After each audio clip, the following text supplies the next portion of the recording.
Le 18h, toute l'actualité politique de ce mercredi 25 novembre. Voici les titres. Sérieux espoir de libération de Roman Polanski, qui pourrait être assigné à résidence à Gstaad, où il possède un chalet. C'est en tout cas ce qu'ordonne ce soir le tribunal pénal suisse. La réaction en direct du philosophe Alain Finkielkraut. Le passage remarqué de Dominique Strauss-Kahn à Paris, prolixe sur la crise économique, mais muet sur son avenir politique. Mais sa stratégie pour 2012 alimente toutes les interrogations. C'est l'enquête du 18h. Mobilisation générale pour briser la loi du silence entourant les violences faites aux femmes. François Fillon veut créer un délit de violence psychologique au sein du couple. Le bracelet électronique sera testé. Roman Polanski pourrait donc retrouver la liberté après la décision du tribunal pénal helvétique l'ordonnant. Donc au ministère de la Justice a noté que ce dernier garde la possibilité de faire appel, mais devrait se décider rapidement. Nous sommes en ligne avec le philosophe Alain Finkielkraut qui très vite avait défendu le cinéaste. Votre première réaction ce soir? Écoutez, je ne connais pas Roman Polanski, j'admire l'artiste, je n'ai jamais rencontré l'homme, mais les conditions de son arrestation, la vindicte dont il a fait l'objet des deux côtés de l'Atlantique, m'ont attaché à lui. Ce qui fait que je suis très heureux de la perspective de sa libération, heureux comme s'il s'agissait d'un ami. Et je pense notamment à sa femme et à ses enfants, je pense aussi à ses avocats. Il sera dans une bien meilleure position pour se défendre, non pas libre, mais assigné à résidence, avec en plus un bracelet électronique qu'il entretiendra à ses frais. J'espère seulement que le ministère suisse de la Justice, qui avait recommandé son maintien en détention, n'aura pas le front de faire appel. Si tel devait être le cas, alors il faudrait se dire que la prosternation devant les puissants est une composante essentielle de l'identité nationale suisse, mais peut-être pas. Nous verrons bien. Très bien. Merci Alain Finkielkraut donc pour cette première réaction à cette libération attendue maintenant, mais effectivement on attend encore la décision du ministère suisse de la Justice sur Roman Polanski. Interview et apparition médiatique, mais bouche cousue dès qu'on l'interroge sur sa popularité ou son ambition politique en France. Dominique Strauss-Kahn de passage à Paris, un an, jour pour jour, notons-le, après l'arrivée de Martine Aubry à la tête du PS, alimente les spéculations sur sa stratégie pour 2012. C'est l'enquête du 18h. Elle est signée Nicolas Béard. Dominique Strauss-Kahn est de retour, en tout cas pour 2 jours. Auréolé de sa stature de directeur du FMI en pleine tourmente financière, DSK a promis pas un mot sur la politique intérieure française, devoir de réserve oblige. Une consigne relayée par ses soutiens. Il a un devoir, disons, de discrétion, ce qui ne l'empêche pas d'avoir ses idées et éventuellement de le faire savoir discrètement. Mais il donne régulièrement son point de vue en tant que directeur général du FMI sur l'économie européenne, sur les politiques de relance, sur la stratégie de sortie de crise, et son avis est bienvenu parce qu'il est toujours éclairé. Et l'ancien ministre de l'économie a le vent en poupe, vu le climat politique français. La popularité de Nicolas Sarkozy est en chute libre et le PS est toujours empêtré dans ses luttes intestines, à tel point que certains socialistes n'attendent pas son retour avec impatience. Ça, je peux comprendre. Boxer, si j'ose dire, dans la même catégorie que Dominique Strauss-Kahn, ça ne doit pas les réjouir. Il faudrait qu'ils se mettent à un régime sumo pour arriver au même poids. Certains sondages le donnent même gagnant face au chef de l'État dans un hypothétique face-à-face en 2012. Mais sur ce point, Dominique Strauss-Kahn et son entourage entretiennent le suspense. Loin des yeux, mais près du cœur donc, la stratégie pourrait bien payer. Si Dominique Strauss-Kahn arrive, en atterrissant dans l'Hexagone, à trouver le compromis entre l'aura que lui offre la présidence du FMI, son image antérieure, et le fait d'être le champion de la gauche, c'est pour l'heure effectivement le candidat le plus dangereux face à Nicolas Sarkozy. Reste à convaincre les siens et à réunir le PS. En attendant, le socialiste qui plaît le plus semble être celui qui parle le moins. Mais il soigne son image publique donc en étant l'invité ce soir du grand journal de Canal+. Au lendemain d'une nouvelle offensive de Nicolas Sarkozy sur les thèmes de l'insécurité et de l'immigration, Alain Juppé exprime ses réserves. Ça ne doit pas être le seul thème de campagne des régionales, estime l'ancien Premier ministre. Néanmoins, le combat prend forme à droite, selon la volonté du chef de l'État qui a arrêté la stratégie triptyque sécurité, immigration et fiscalité et union dès le premier tour autour de l'UMP. Sophie Normand.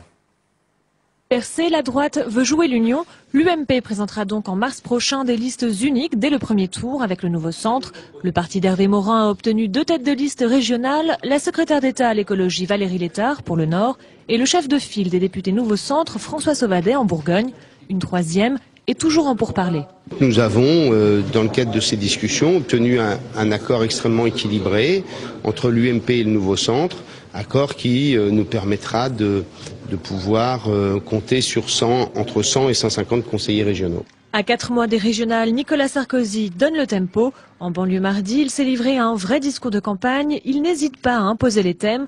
Au menu, sécurité, immigration et attaque en règle de la hausse des impôts dans les régions socialistes. Côté UMP, c'est toujours lui le chef. Nicolas Sarkozy a un style qui fait qu'il veut s'occuper de beaucoup de choses, il veut s'occuper de la politique et il le fait, je dirais, sans détour, beaucoup plus officiellement. On n'a pas à lui reprocher, c'est vrai que c'est le président de tous les Français, néanmoins, il a quand même une étiquette politique qui fait qu'il s'occupe des affaires aussi de son camp. Signe que Nicolas Sarkozy tient ses troupes, il reviendra samedi en Seine-Saint-Denis afin de mobiliser les cadres de l'UMP réunis pour leur conseil national. Le président américain participera bien au sommet de Copenhague sur le climat. Le mois prochain, Barack Obama devait de toute façon se rendre en Europe à la même date pour recevoir son prix Nobel à Oslo. Mais il devrait afficher à Copenhague des objectifs chiffrés de réduction des émissions de gaz à effet de serre des États-Unis, l'un des pays les plus polluants de la planète. Ce que Jean-Louis Borloo trouve ce soir très encourageant. La suite du 18h, une nomination toujours controversée, celle d'Henri Proglio à la tête d'EDF. Oui ou non, sa double casquette de celui qui reste président du conseil d'administration de Veolia pose-t-elle problème ?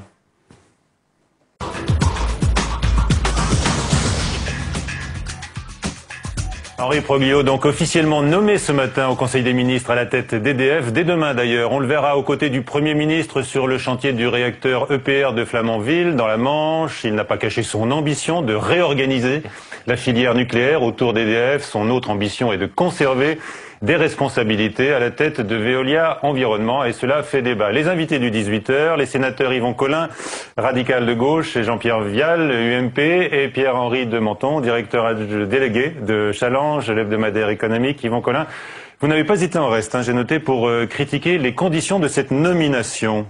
Pour quelles raisons ? Oui, d'abord, cette nomination intervient au titre de l'article 13 de la Constitution, puisque les lois organiques qui, désormais, permettront aux 2 assemblées de valider, d'autoriser ces nominations, n'ont pas encore été votées, encore que ce texte est voté désormais, cette loi organique a été votée par l'Assemblée nationale. Elle le sera dans les prochains jours au Sénat.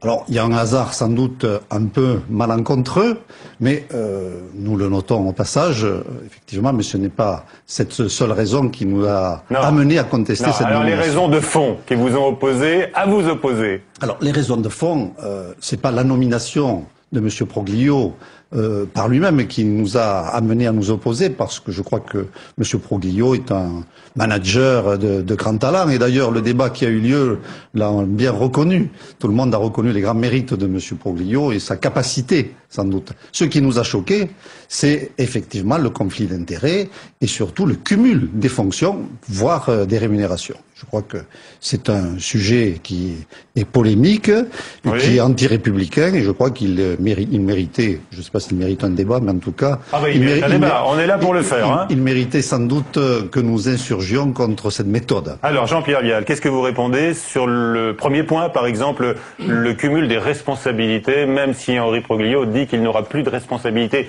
exécutives à Veolia Environnement qu'il dirige depuis 9 ans maintenant, D'abord, c'est une vraie question, il ne faut pas se la cacher, et je crois que c'est très bien de reprendre le film des événements, si vous me permettez, puisque comme l'a dit le sénateur Collin, l'article 13 n'avait pas à être appliqué en l'espèce, puisque les lois organiques et les lois ordinaires ne sont toujours pas votées.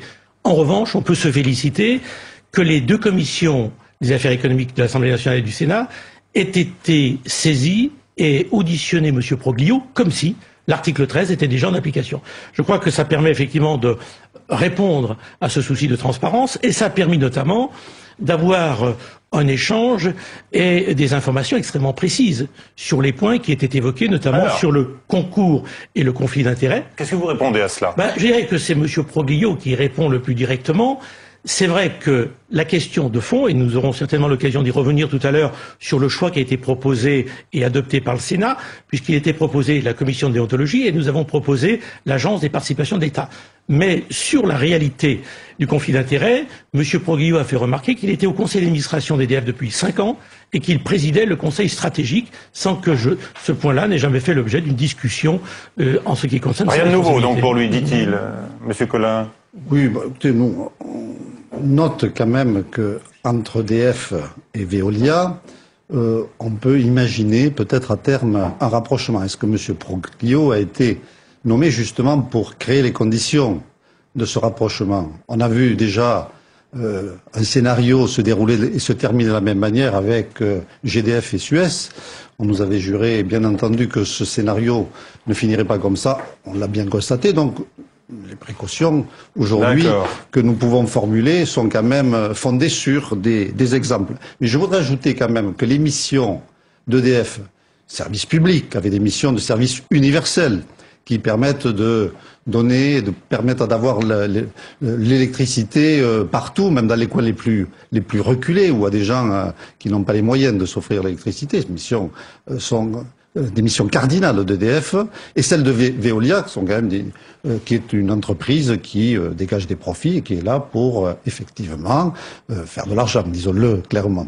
Donc il y a là entre ces deux entreprises manifestement conflit d'intérêts. Pierre-Henri de Menton, on va s'intéresser un petit peu à la personnalité d'Henri Proglio qui, je le disais, dirige depuis 9 ans maintenant Veolia Environnement mais qui est assez méconnu du grand public. On va s'intéresser également à son ambition, parce qu'en arrivant à EDF, il annonce un certain nombre d'objectifs qui bousculent même un petit peu l'état actionnaire d'EDF. Alors, est-ce qu'on pourrait résumer les deux choses? D'abord, sa personnalité, qu'est-ce que vous pouvez nous dire sur lui? Ses soutiens, qui sont nombreux aussi, en haut lieu, et son ambition qu'il affiche. Alors, sa personnalité, c'est comment on dit en anglais, tough guy. Hein. C'est quelqu'un qui est très tenace, qui est connu pour ça, un peu rugueux même, on va dire, peut-être dans le business. C'est une forte personnalité. Il a fait toute sa carrière dans ce groupe donc qui s'appelle maintenant Veolia. Avant, c'était la Générale des Eaux. Voilà. Il a résisté à un certain nombre de choses qui se sont passées dans ce affaires. groupe. Voilà. Il n'a pas été touché par les affaires. Hein. Donc il est passé à travers tout ça. Il a donc forte personnalité, connu comme tel dans le business, fort caractère. Il l'a prouvé donc avant même sa nomination, puisqu'il a été nommé aujourd'hui. Il a commencé à faire des interviews, des entretiens. Il en a fait déjà 2 dans le journal Les Échos, dont un premier où il a carrément tenté de déjà faire imploser, je sais pas si c'est le bon terme, mais Areva, donc en expliquant qu'il fallait revenir à des schémas qui étaient ceux d'il y a une dizaine d'années, donc avec une scission des différentes activités. Il se voit patron de la filière nucléaire. Absolument. Alors, ça, si vous voulez, c'est une caractéristique, on va dire, c'est du personnage, c'est que c'est quelqu'un qui y va. Et donc déjà, on a provoqué même quelques dissensions à l'intérieur du gouvernement, puisque dans un premier temps, Christine Lagarde l'a renvoyé gentiment dans ses buts. Et on a vu, quelques heures après, Monsieur Borloo c'est une interview, je crois, dans Libération, en disant que finalement le nucléaire c'était lui et que voilà. Alors, un des soutiens importants d'Henri Proglio. Et il n'est pas particulièrement proche. Ils n'ont pas tout à fait les mêmes opinions que Madame Lagarde et Monsieur Borloo. Donc on voit que c'est quelqu'un qui connaît bien la machine gouvernementale, la façon dont ça fonctionne, dont on peut jouer d'un ministre contre l'autre. Comment est-ce que vous jugez déjà ses premiers pas, en quelque sorte? Moi, je ne suis pas l'avocat, le défenseur de M. Proglio, mais je crois qu'il faut être très transparent, et on ne peut pas se féliciter que M. Proglio soit un grand patron, et j'ai noté d'ailleurs dans toutes les interventions que tout le monde s'en est félicité, et aujourd'hui s'étonner qu'un grand patron, c'est quelqu'un qui prend des décisions et qui prend la maison en main. Est-ce qu'il faut vraiment bousculer EDF aujourd'hui? Si vous voulez, je rappelle que M. Proglio, et il l'a dit lors de son audition, il relève de la société Veolia, et c'est le conseil d'administration et l'Assemblée générale qui décident des orientations. Il relève aujourd'hui d'EDF, dont l'État est l'actionnaire, et c'est l'État qui fixe les orientations. Il a d'ailleurs indiqué que sa feuille de route serait fixée par l'État pour ce qui est EDF, et on en sait pour ce qui est BNP. Il le devance un peu là quand même, hein. Il va plus vite que les ministres. Hein. Mais ne nous cachons pas la réalité, on sait très bien qu'une des questions qui se posent aujourd'hui pour EDF, ce sont effectivement ces enjeux, et le nucléaire en est un. Alors je crois qu'il ne faut pas tout mélanger. Aujourd'hui, nous avons à nous prononcer sur les conditions dans lesquelles il a été nommé, et effectivement la compatibilité qu'il y a entre des sociétés privées et publiques. Je note qu'au regard du droit, la question qui s'est posée, c'est que c'était possible, et la question c'était de savoir s'il y avait conflit d'intérêts ou non. Bon, là, il y a un clivage entre vous, messieurs les sénateurs, quand même, hein, il faut le dire. Hein oui, enfin écoutez, mais non, pas tant que ça. Il y a eu un clivage au niveau de la méthode à proposer, puisqu'il était proposé la commission de déontologie, ce qui nous renvoie d'ailleurs à une affaire récente où la personne concernée était considérée également comme un haut fonctionnaire qui passait dans la banque et qui relevait effectivement de la commission de déontologie. Là, en revanche, nous nous trouvions dans un cas opposé, où il s'agissait d'un patron du privé qui venait dans le public. Et c'est parce que la commission de déontologie ne pouvait pas s'impliquer en l'espèce que nous avons proposé que le contrôle ait lieu, mais par l'agence des participations de l'État, en y ajoutant d'ailleurs le contrôle des rémunérations pour que la globalité soit vue. Les rémunérations, il faut en parler, parce que Henri Proglio, dans les différentes interviews, effectivement, estime que il faudrait le payer au moins autant que chez Veolia. Est-ce que là, ça vous pose un problème, M. Collin? Je crois que c'est un des éléments qui a suscité la contestation et voire l'indignation.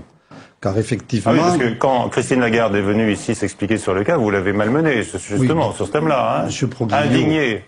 Vous l'avez été. Veolia, je crois, était à plus de 2 millions et quelques. Bon, aujourd'hui, j'ai vu une déclaration disant qu'il fallait que M. Proglio ait un revenu décent. Alors, un revenu décent à plus d'1 million ou 2 millions par an, ça me paraît raisonnable. Alors effectivement, on comprend qu'un homme aussi occupé, d'ailleurs il est dans 6 conseils d'administration, je ne sais pas comment il arrive à faire, on est contre le cumul des mandats pour les politiques, peut-être on pourrait aussi le revendiquer pour les chefs d'entreprise, je ne sais pas comment ils font, c'est sans doute des superman, ils sont partout à la fois. Je crois que c'est ça qui a été choquant. Une fois de plus, ce n'est pas la compétence et le talent et le volontarisme, ça a été dit, ces premiers pas sont fulgurants et fracassants même. Mais je crois que c'est ça qui a choqué les Français, c'est qu'on puisse occuper à la fois 2 fonctions et exiger de la part d'une entreprise publique qui avait une tradition de salary cap, si je puis dire, qui était raisonnable, me semble-t-il. Monsieur Proglio a des exigences de ce point de vue-là. Il les a fait savoir. Dont acte, on verra si la satisfaction. Oui, il y a 2 questions. La première question concerne le cumul des fonctions.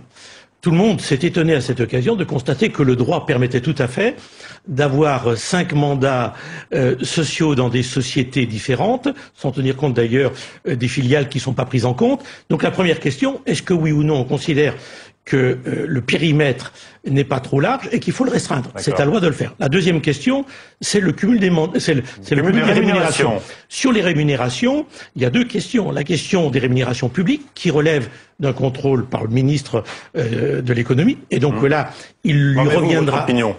Non mais si vous voulez, oui, alors, mon opinion, c'est qu'aujourd'hui, il y a une vraie question, puisque les rémunérations sont beaucoup trop importantes. Mais si vous voulez, il ne faut, ce débat-là, il faut l'ouvrir en général. Il y a le débat des dirigeants publics. Je rappelle qu'il y a un rapport annuel des agences de participation de l'État qui fixe et qui retrace les rémunérations de tous les dirigeants. Vous savez, Pierre-Henri Demanteau, vous savez où on en est à ce niveau-là, au niveau de ces rémunérations? Oui, moi je vais examiner dans quelques jours. Je peux vous dire sur les rémunérations d'Henri Proglio, c'est public, hein, parce que les entreprises publiques, mais aussi les entreprises privées, en tout cas celles qui sont cotées, sont obligées dans leur rapport annuel de publier. Donc on peut vous dire que Henri Proglio, il a gagné pour l'année 2008, sa rémunération était de 2,52 millions d'euros, et le patron d'EDF, le PDG d'EDF, Monsieur Gadenex, lui, il a gagné 1,09. Donc c'est déjà beaucoup, mais il y a quand même un problème. Alors, je pense, il faut pas être trop hypocrite, je pense que c'est ça qui est derrière l'histoire du cumul. C'est-à-dire que la meilleure façon de payer et d'arriver à ce que Monsieur Proglio ne fasse pas trop, ne déchoie pas trop de ce point de vue-là, c'est qu'il garde une fonction de président du Conseil chez Veolia, et donc il va garder une rémunération et sans doute sa retraite chapeau et ses stocks options, ce qui lui permettront de compléter. Maintenant, en vous écoutant, messieurs, on a tous les éléments pour se faire une opinion. Vous pouvez continuer à vous prononcer sur le site de notre partenaire, nouvelobs.com. Est-ce que vous êtes choqué par ce cumul des fonctions, peut-être des rémunérations? Eh bien, pour l'instant, regardez, vous êtes 96% à répondre oui sur environ 350 votants. Voilà. Merci, messieurs. La suite du 18h, séquence décodage. Les violences faites aux femmes.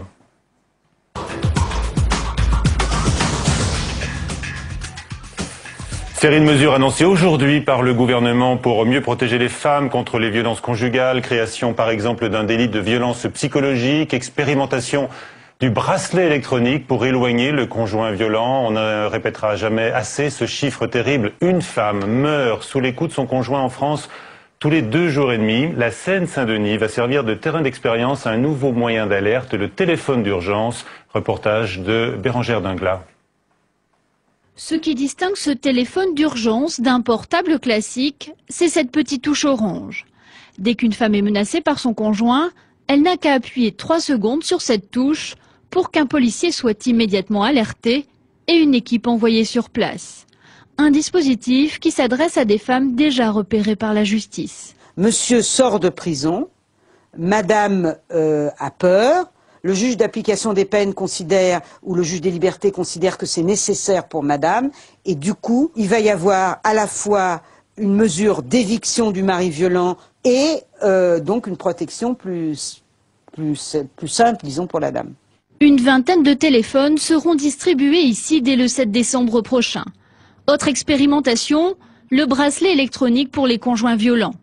Dès qu'ils rentrent dans un périmètre à proximité de leur victime, le boîtier GPS dont les femmes sont équipées prévient la police et celle-ci est dépêchée sur place. Il y a un certain nombre de conjoints violents qui se ressentent dans des situations de toute puissance qui ne leur permet pas dans un premier temps d'intégrer exactement le sens d'une sanction, par exemple. Et ce bracelet nous semble être une sécurité offerte à un certain nombre de femmes. Utilisés depuis 2 ans en Espagne, ces dispositifs ont permis de faire baisser le nombre d'assassinats. Voilà, nos invités, Roland Courteau, sénateur socialiste de l'Aude, bonsoir. Une loi de 2006 porte votre nom sur cette question des violences conjugales.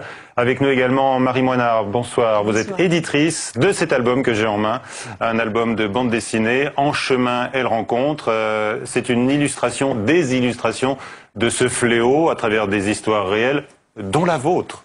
Oui, tout à fait. Donc, alors là, c'est pour l'authenticité du livre, pour légitimer les propos, et parce que tout est construit sur des faits réels, sur des chiffres réels, sur des lieux réels, pour essayer de faire prendre conscience et d'informer. Vous racontez donc, je le disais, la tragédie que vous avez connue, qui a duré longtemps. C'était des violences conjugales. 5 ans, on le voit, c'est raconté dans la bande dessinée. Un huis clos conjugal. Pourquoi ce long huis clos? Non, alors ça n'a pas duré 5 ans, ça a duré que quelques mois. Mais l'histoire a duré 5 ans. L'histoire au total a duré 5 ans. Tout à fait. Pourquoi cette difficulté de faire sortir, d'impliquer l'extérieur souvent, parce qu'on parle également d'une loi du silence qui bien souvent entoure ces violences. C'est la loi, oui, la loi, peut-être Monsieur Courteau peut répondre. Oui, vous savez, pendant très longtemps, les violences à l'égard des femmes, et plus particulièrement au sein des couples, ont été considérées comme un phénomène tabou. La plupart des gens indiquant que ça ne concernait que la sphère privée, que c'était une affaire privée. Est-ce que c'était d'une certaine manière une forme de tolérance? Difficile d'utiliser quand même ce mot. Moi j'ai l'impression que il y avait un petit peu de lâcheté à cet égard. En tout cas, le phénomène paraissait être totalement inconnu. Et je me souviens, lorsque j'ai déposé pour la première fois la proposition de loi, qui est devenue loi par la suite, j'avoue que dans les premiers temps, je me suis vu opposer un certain scepticisme de la part d'un certain nombre de parlementaires. Ah oui. Cela n'a pas empêché le déroulement des choses, puisque au final, la proposition de loi a été adoptée à l'unanimité et sous les applaudissements. C'est tellement rare qu'un texte soit adopté à l'unanimité sous les applaudissements que je n'ai pas résisté au plaisir de vous le dire. Alors Marie Moinard, il y a un gros effort d'information qui est fait aujourd'hui avec cette journée internationale. Vous-même, vous participez à cet effort à travers cet album. Vous pensez qu'il faut en parler à qui d'abord?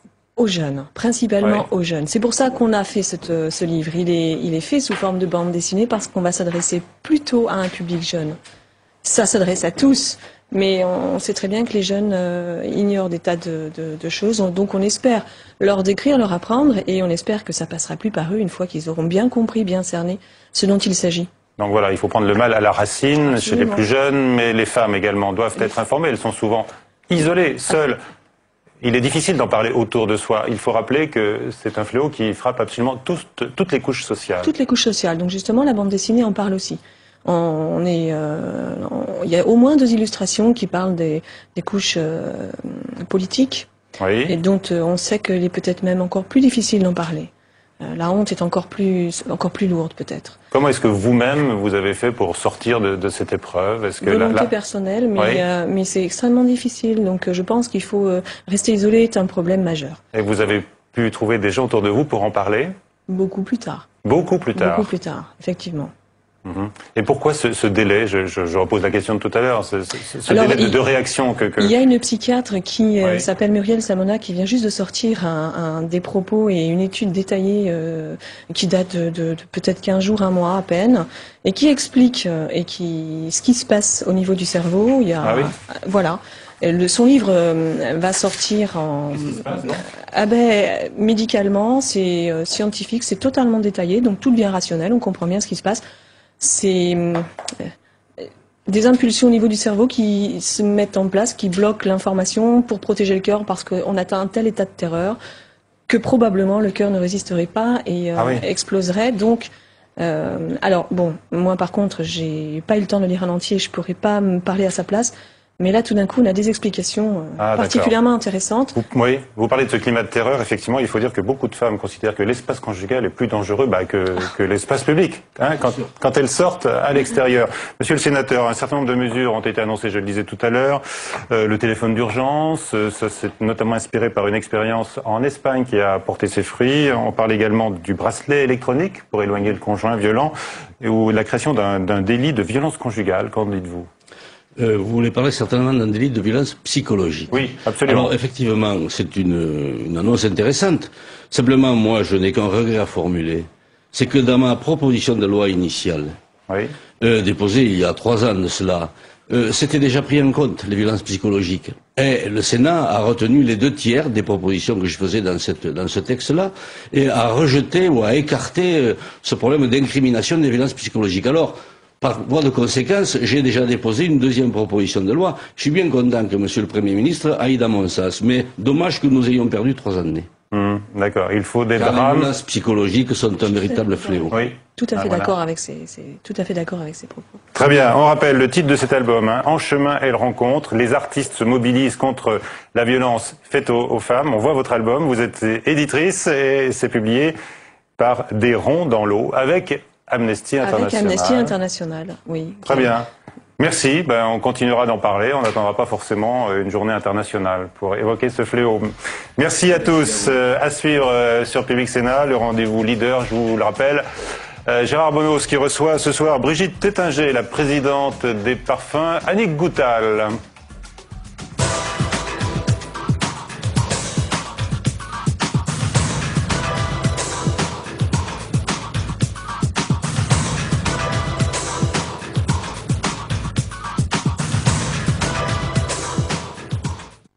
Le mercredi, Public Sénat donne du temps à ceux qui font l'actualité. Présenté par Michel Grossior, Face à nous confronte un invité politique à des journalistes en partenariat avec 20 minutes. 3 intervieweuses, 3 styles très différents pour ce jeu de dames dont la règle est simple, encadrer un invité pour qu'il donne le meilleur de lui-même. Leaders, l'économie par ceux qui la font est le nouveau rendez-vous de l'économie animé par Gérard Bonos en partenariat avec Les Échos. Et les mercredis rencontres, c'est sur Public Sénat à 18h30 et 22h30.